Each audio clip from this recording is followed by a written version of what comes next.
Hi everyone. Last week I told you that I attended the MABA conference in Lansing, Michigan, and that is the Michigan Agri-Business Association. So while I was there, I saw that there was a lot of Monsanto and Bayer people there, a lot of talks about GMOs and pesticide and herbicide application and how to handle these chemicals safely for the farmers. There was just a lot of things going on. I was asked to come and speak about the shifting food trends. So of course I spoke out against GMOs and all manner of pesticides and chemicals on our food stream. So I thought it was very important to let the farmers know what's happening in my industry. You know, we're so closely connected to our farmers here in Michigan.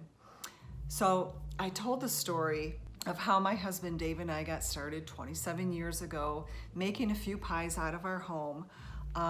We have been surviving and thriving, right, in this pie business for 27 years. We started doing business early on with a local dairy farm here up the road in Armada.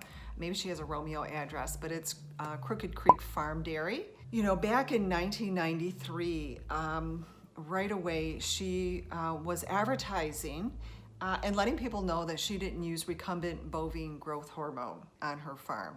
So back then it was just the latest, greatest thing.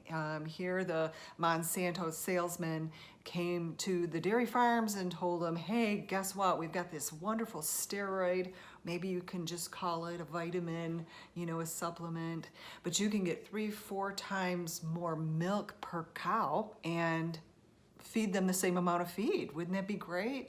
Just buy these steroids, your cows will just pump up and start, you know, really producing tons of milk. You won't have to work as hard. You'll make more money. This will be great, right? And so a lot of farmers started giving their cows hormones and steroids. And of course then came the pharmaceutical guy with antibiotics because it was making the cows very sick. A lot of infections going on. So now here the cows are not only on a steady stream of hormones and steroids, but now they're on antibiotics. And so we were wondering, you know, my kids were all really little, you know, and a lot of other people were wondering, why are the antibiotics not working anymore? You know, it was like, aha, because they're in a steady stream of antibiotics that we're getting in our food system every time we eat cheese or milk or any other dairy product. Some of the big grocery store chains pulled that milk right away. You know, the American public just did not want to see that. Not only did we realize that it was unhealthy, you know, to feed our children and be in the human food chain, but we realized these poor animals being fed these steroids all of their life was really, it would weaken their bone system. It would just really wreak havoc on these poor cows and torturous. I mean, why do that to your livestock? Wears them out faster. But anyway, it looked like it was going to be, you know, bigger, better, faster, cheaper. Cheaper food, you know, is what we want. And that's what it seems like the farmers really have the impression that we Americans want: bigger, better, faster, cheaper. We want fast food. We want high fructose corn syrup. We want a partially hydrogenated soybean oil.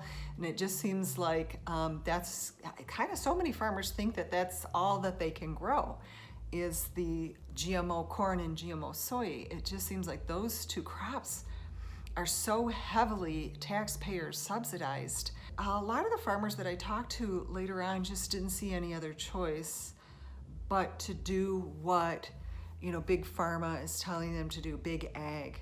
And I'm talking about Monsanto, Bayer. They really feel that the American public won't pay a little bit more for crops grown without GMOs and pesticides and herbicides. And you know, that stuff gets on our food stream, it gets on our food, it gets ingested. And I just don't trust that the USDA is watching out well enough for us. I didn't want to slam Bayer and Monsanto too much, but certainly the USDA, man, it's such a joke to me. They're the ones who pass this stuff and sign off on, all this stuff and allow it into our food system. And they have just screwed up so many times. It's laughable. We look back at the USDA and what they have allowed to get passed into the food stream, like that recombinant bovine growth hormone.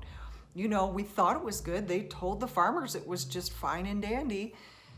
And then we realized what a nightmare, and they passed things over the years like DDT and things that really caused a lot of environmental damage.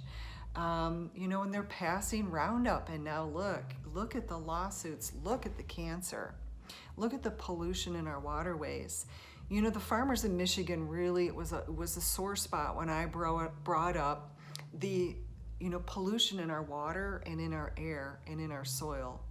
The soil erosion is so bad, and a lot of the farmers and a lot of the guys that were selling things to the farmers that were in that room when I was speaking really seemed to be wiggling in their chairs. It just really made people feel uncomfortable. And one of the farmers spoke up and said, hey, listen, none of Michigan's soil's ending up in the Gulf of Mexico, where we've created the second largest dead zone in the world. That is caused by runoff from farms, fertilizers. We all know that. No one has to check their facts. This is on the nightly news on CNN, ABC News, right? NPR. We all know it's a scientific fact that the second largest dead zone in the world we created because of our poor farming practices, because of all the fertilizer that we're putting on our soil, is killing the soil biology. Things aren't absorbing, things are running off into our waterways and eventually making it down to the Gulf of Mexico. I stood to be corrected because the farmer says, we've not made that dead zone and screwed up the Gulf of Mexico. All of the Michigan water drains off into our county ditches and our creeks and our ponds and our Great Lakes and has ended up in Lake Erie. We're screwing up Lake Erie. We all know it's Lake Erie, not the Gulf. Michigan is screwing up Erie. It was like, oh, sorry, correction. So the Michigan land, the Michigan farmland, is really creating a lot of havoc in Lake Erie. Okay. And so they know it, and it seems like there's such an addiction to, Roundup and the herbicide and the GMO corn and soybeans. And I encouraged the farmers to think about growing other things. What else could we use here in Michigan? Achatz Handmade Pie Company is going to be boycotting these battery cage eggs, where they've got maybe 250,000 or 300,000 hens in one hen house. And, these farms here in Michigan are constantly exploding and burning down and killing 300,000 chickens all at once in one. It just happened here a few weeks ago over there on the west side of Michigan. This farm had 5 hen houses, and each hen house held 250 to 300 hens, and they're never let outside. There must just be so much fecal matter inside that house that it just combusts. And I hear about these fires so often here, and I just think that is so inhumane to put 9 hens in this little teeny battery cage where not all 9 can even sit down at once. It's so crowded. Why am I supporting something like that?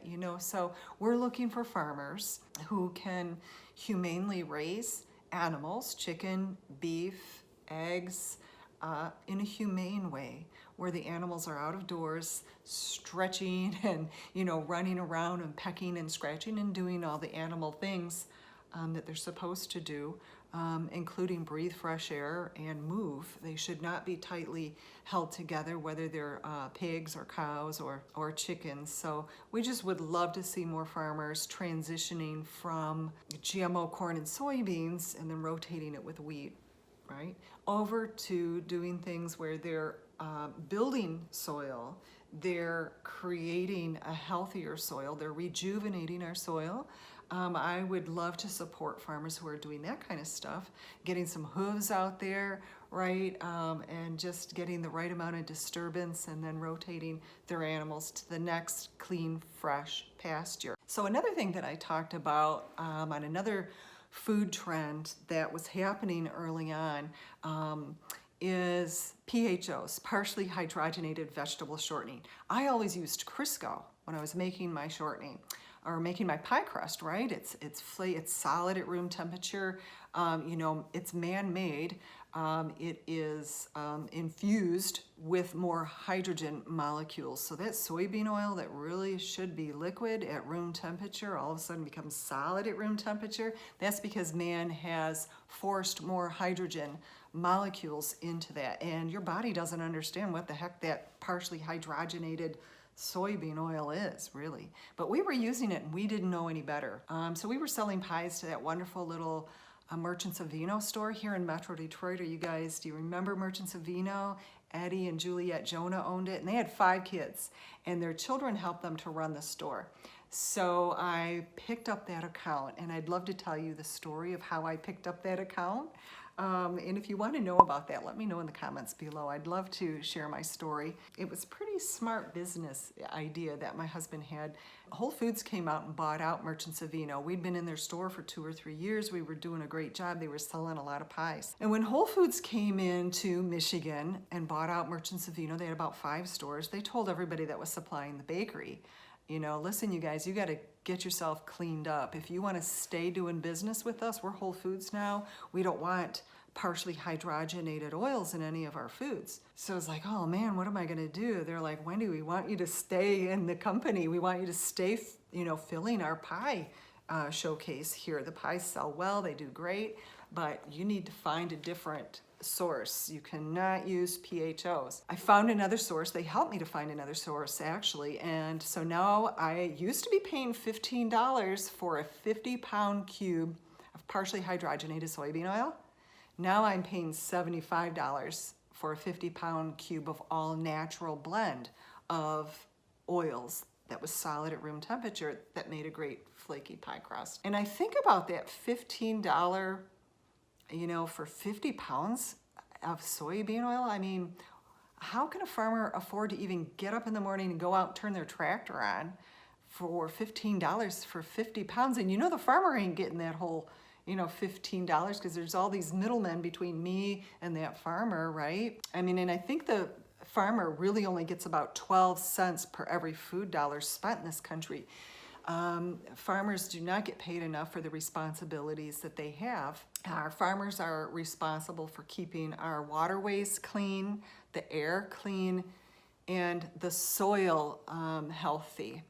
And they're doing a really poor job about that right now. And I really think we need to pay our farmers more to get it cleaned up. It's a really sad thing. They just don't feel people will pay them enough money to transition their farms to being a healthy, rejuvenating farm where they don't have to kill and spray their soil with pesticides and herbicides, because they've become, some of them said that they don't trust Monsanto anymore because they have gotten cancer. I talked to a couple of guys that were in the process of suing Monsanto for the lymphoma that they now have. It was really sad. But they just kept saying people won't pay it. They want bigger, better, faster, cheaper, right? Our food system is broken, and it really starts with the farmer. I really did a lot of research, and I realized, oh my gosh, I've been feeding my kids partially hydrogenated soybean oil. It's in their peanut butter, it's in salad dressing, it's in the ketchup, it's in everything. And I went, boy, that was really something. It was a really eye-opening time for me. So I did my research, and I realized that I needed to get that out of not only our own diets, but out of my kids' diets as well. So we've been very careful not to eat things with PHOs in it. That was a lesson learned. So that was another shifting food trend back in the 90s. What's happening now today? It's 2020. What is the shifting food trend that's going on now? So another thing I talked about at the conference was how we had to prove that our pies were non-GMO. And we are an SQF certified bakehouse. SQF means safe quality food. And so we need to know how to do a recall if we ever have to. We need to know if there's any toxins or poisons or terrorism that happens in the food chain, and if we get something that's contaminated or we get something that has E. coli in it or something, we have to do a recall. So we're safe quality food, and we do a lot of paperwork, and there's a lot of verification that goes on all day long. We went about having to prove that our food is not genetically engineered. It's not been genetically altered by a man or by Monsanto. And we had to pay about $1,000 per pie to be able to make sure that we have the paperwork that we can prove that our food has not been altered and engineered in a weird way, right? Weird science. And the people that at the conference had all said, oh my God, who are you paying to have to do that? Why are you And I said, hey, I need to prove that, my food is safe. I mean, it really is crazy that the onus has to be on me to say that I have normal food. If there is, corn or soy or, so many things are genetically engineered by man nowadays, that I have to prove that my food is safe. Why is the onus on me? Why isn't the onus on other companies to prove that they are, growing and processing a food that is genetically engineered? You guys remember that video I did about how I got called out on the Whole Foods vendor profile video that they did on me about 10 years ago? I told that story to them on how Whole Foods came out and did a vendor profile on Achatz Pie Company. We're a great company. We're doing all this business with Kroger and Whole Foods and many other grocery stores. But Whole Foods said, hey, we want to do a vendor profile. You're a small local company. And what's really cool about you is that you're using a lot of Michigan-grown products. So here I am, and I'll include that link below. And I was bragging about how great Achatz Pie is. We buy Michigan apples, Michigan cherries, Michigan flour, Michigan blueberries, Michigan milk, and Michigan beet sugar. What? And when they posted that video on their website, so many people commented and said, what in the heck are you doing with this company supplying Whole Foods? She's using a GMO sugar beet because Michigan only grows GMO sugar beets. And I'm like, I didn't know that. I had no idea. So at the conference, there was a ton of Michigan beet sugar people there. It's a big co-op. And I said, I really felt that you guys left me out to dry. You never were transparent. You didn't pick up the phone and say, hey, guess what, Wendy, you've been using Michigan beet sugar all along. We're pulling the rug out from under you, and now we're gonna be selling you GMO beet sugar. But they never told me that. Dawn Foods just kept bringing it in, and we were buying it by the pallet. When I got called out by Whole Foods customers on that videos, and Whole Foods pulled that video and called me, and I went right into the bakehouse, right in the back where we store the sugar, and we realized that there was no indication on any of those bags that it was GMO.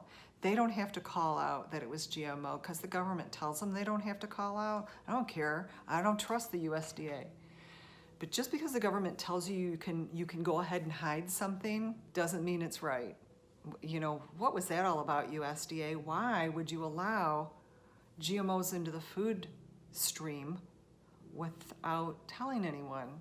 So here, Michigan beet sugar, and I'd always supported them and had bought millions of pounds of sugar over my years. We buy about 500,000 pounds of sugar right now. We have to get it from Florida. We have to truck it up from Florida. So yep, we're filling up, diesel in these semi-trucks, hauling up sugar from Florida. Is that good?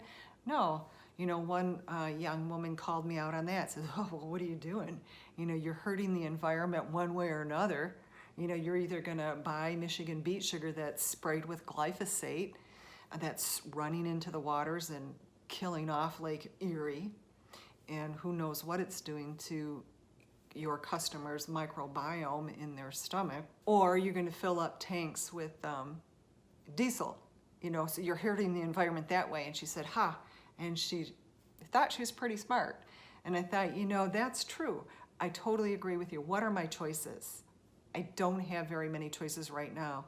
My choice is to find a Michigan farmer that will grow non-GMO sugar source. I don't care what it is, but non-GMO beet sugar would be awesome. And I talked with a guy there at the conference, and he said that he grew up on a sugar beet farm, and back in 2000s, the early 2000s, that there was only like 0.5% of the sugar beet farmers here in Michigan were growing GMOs. And within 1 year, he said it was like 100% or almost 100% of the beet sugars farmers had transitioned. They all bought it. They all started growing GMO sugar beets and spraying them with Roundup overnight. He said it was 1 year. You know, I plead with the farmers, please help me out. You know, let's, you know, Hershey started boycotting Michigan sugar beets. You know, Fago Pop, which was a Detroit company, also boycotted the Michigan sugar beets. But a lot of the farmers said, you know, overnight our production went up. We could get a lot more crops, a lot more poundage off every acre when we pushed it, you know, with the GMOs, and we pushed it with the Roundup, and we were able to get a lot more. So what do you want us to do, Wendy? You know, will you pay us more? And I'm like, yes, I'll pay you more. So, oh my goodness, I really feel it's ridiculous that I need to call out on my label that I'm not using GE food. I really think that people like the Michigan Sugar Company should put it on their label that it is genetically modified. It's not natural, it's man-made. Somebody's laughing all the way to the bank. And it ain't me and it ain't you. Sorry, you guys. That's my stance on that today. If you like this video, please feel free to give me a thumbs up and share it with a friend, and I'd love your comments below. All right, you guys, take care, and I'll see you next week. Bye-bye.